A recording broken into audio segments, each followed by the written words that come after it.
Mga ka-JSD, pag-usapan natin to. May isang rider na nag-counterflow. Oh, mali talaga yan! Walang debate, bawal ang counterflow lalo na kung dahil lang sa traffic at naiinip ka na. Traffic is not an excuse para ilagay sa alanganin ang sarili at ibang tao.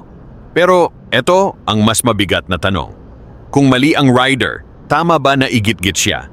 Sa video, makikita mo naman na may space pa sa kanang side ng SUV. Hindi naman totally sarado. Pero parang sa inis, siguro na puno na si Kuya Driver. Parang sinadya niyang ipitin yung rider papunta sa isang malaking tanker truck. At doon na naging delikado. Kasi from traffic violation, naging life-threatening situation. Oo, mali ang counterflow.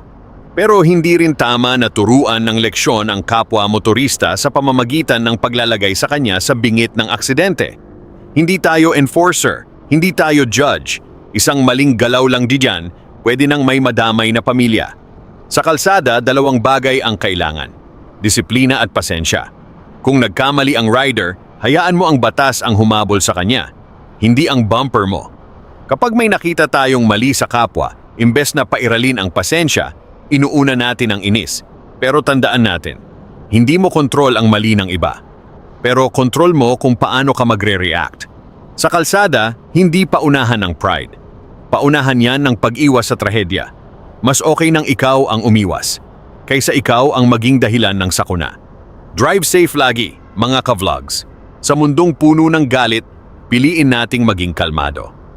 Moral lesson, dalawang mali, hindi kailanman magiging tama. Kung mali ang rider sa pag-counterflow, mali rin ang gumanti gamit ang manibela. Ang tunay na disiplina hindi pinapairal sa galit, pinapairal sa kontrol. Sa kalsada, hindi paunahan ng pride. Paunahan yan ng pag-iwas sa aksidente. Remember this, mas mahalaga ang makauwi ng ligtas kaysa makaganti. Una, ang pagmamadali at init ng ulo parehong delikado sa kalsada. Pangalawa, hindi solusyon ang paghihiganti sa maling ginawa ng iba. Pangatlo, sa pagmamaneho, kontrol sa sarili ang tunay na lakas, hindi kontrol sa ibang motorista.